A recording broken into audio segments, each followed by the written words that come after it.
Mes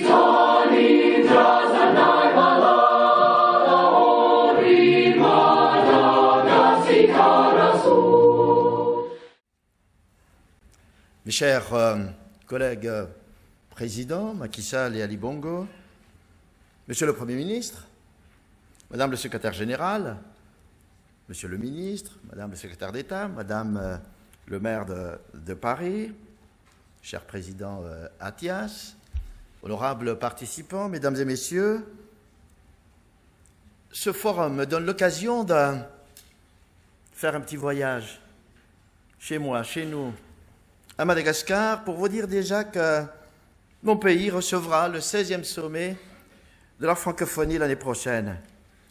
Si le thème choisi est croissance partagée et développement responsable, les conditions de la stabilité du monde et de l'espace francophone, ce sommet marquera des progrès significatifs dans la mise en œuvre de la stratégie économique de la francophonie pour la lutte contre la pauvreté, les inégalités, pour la sauvegarde de l'environnement et la préservation du capital et du patrimoine culturel.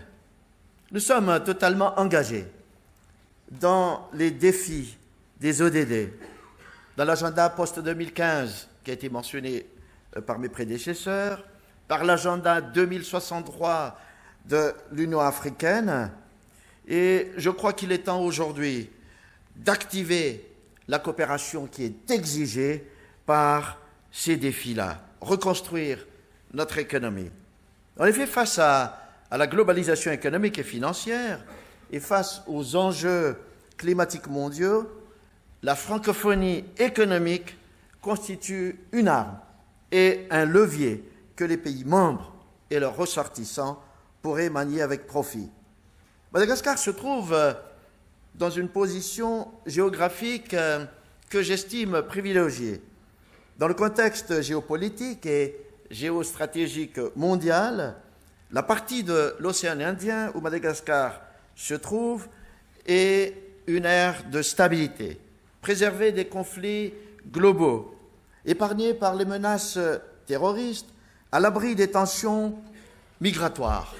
Mais elle reste victime, bien évidemment, des changements climatiques, des gaz à effet de serre, et il faudrait qu'on prenne vraiment les solutions et qu'on trouve les solutions importantes à tout cela. Nous nous trouvons dans une zone où les ensembles régionaux, tels que la SADC, le COMESA, la Commission de l'océan Indien, constituent de grands bassins d'opportunités. Il y a des anglophones, il y a des lusophones, certes, mais Madagascar et les îles Sœurs, à côté de Madagascar, sont à l'avant-garde de l'influence francophone. Nous disposons des atouts géographiques, comme je l'ai dit tout à l'heure, pour être une ère de croissance et de développement durable et pour contribuer au renforcement de l'espace économique francophone. Depuis 2 ans, le pays procède avec détermination à la normalisation de sa vie politique. Ce n'est pas toujours facile, comme partout ailleurs dans le monde, mais nous allons y arriver. Nous allons établir une base institutionnelle solide et nous renforçons les règles de la démocratie, de la bonne gouvernance, de la lutte contre la corruption, d'une justice équitable pour reconstruire notre économie. Cet engagement va renforcer l'état de droit, la stabilité politique. Et je pense que cette stabilité politique est la base de tout engagement économique, de tout développement économique de tous les pays, y compris Madagascar. Nous mettons en œuvre une stratégie économique opérationnelle basée sur un développement multipolaire, multisectoriel et inclusif, respectueux de son écologie et de sa biodiversité.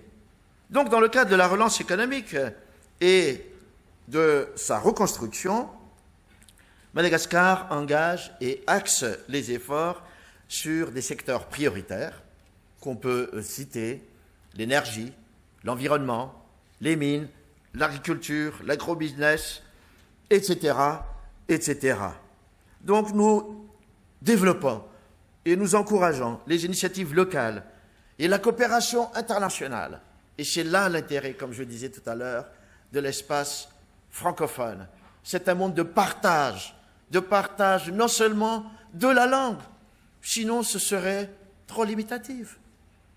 C'est un partage de valeurs, un partage de solidarité économique. Chacun a des atouts pour contribuer à renforcer cet espace.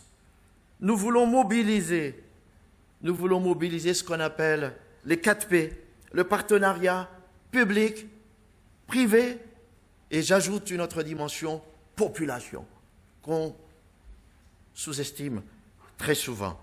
Donc, compte tenu de la superficie du territoire, les espaces de croissance et de développement inclusif sont identifiés.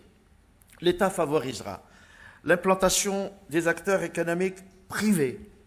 Je suis convaincu que le secteur privé restera la cheville ouvrière du développement économique, en créant des valeurs, en créant des emplois et en stimulant l'esprit d'entrepreneuriat, surtout pour les jeunes. Nous allons adopter un cadre juridique et fiscal cohérent et incitatif. Nous allons assurer de manière efficace la sécurité des biens, des personnes. Nous allons mettre en place un mécanisme financier pouvant catalyser et accompagner les investissements. Et ce sera vraiment un plus. On accueille avec grande joie ces apports au niveau international et de l'espace francophone pour trouver des structures de financement qui seront innovantes. L'espace économique francophone, je le crois, avec ses outils de coopération, ses entreprises, ses capacités d'investissement, peut contribuer efficacement à l'accomplissement de ce plan de développement partagé et responsable. Je disais au départ qu'il faudrait une croissance partagée et un développement responsable. C'est ça qui devrait renforcer la stabilité politique de la francophonie. Et ça contribuerait à mettre en place cette stabilité politique dans le monde. Donc la francophonie doit se positionner, je le crois, comme fer de lance de cette nouvelle approche. Il nous faut trouver ensemble la traduction en actes visibles, lisibles et crédibles de cette approche innovante. Comment, par exemple, faire en sorte que dans l'espace francophone, tout investissement soit rapidement perçu comme porteuse de mieux-être dans la communauté qui accueille le projet économique et dont les retombées en tant que telles répondent à un cycle plus long, à une certaine durabilité, parce que nos pays, nos populations ont été trop longtemps nourris de trop de promesses non tenues. Nos peuples, aujourd'hui, s'impatientent. Donc aujourd'hui, il ne s'agit simplement pas d'une vision prospective, mais un appel concret à l'action. C'est pourquoi nous sommes là. Nous sommes là pour dire à tout le monde, pour vous dire à tous, notamment le secteur économique et le secteur privé, que nous sommes engagés pour le développement de nos pays. Et je crois que le plus important de cet engagement, c'est de bâtir avec vous une relation de confiance. C'est pourquoi on est là, pour vous dire qu'on est prêt. On est prêt à bâtir une relation de confiance dans un esprit de synergie mutuelle. On a des atouts à partager, et je l'ai bien dit tout à l'heure. On a des atouts au niveau de nos ressources, au niveau surtout de nos ressources humaines. À Madagascar, la moitié de la population a moins de 25 ans. Donc ce sont des ressources qui constituent un atout, mais qui nous inquiètent aussi si on ne s'en occupe pas. Il faut leur créer des emplois demain. Donc voilà autant de défis, mesdames et messieurs. Et les préparatifs du sommet de 2016 nous donnent déjà l'occasion de nous engager dans cette voie du développement économique. C'est très important pour nos populations, parce qu'il faut combattre la pauvreté. C'est en combattant la pauvreté qu'on mettra en place la stabilité dans le monde, qu'on mettra en place la sécurité dans le monde, qu'on assurera le vrai partage. Et pourquoi pas ne pas commencer ça dans cet espace de la francophonie. Mesdames et messieurs, je vous remercie de votre aimable attention.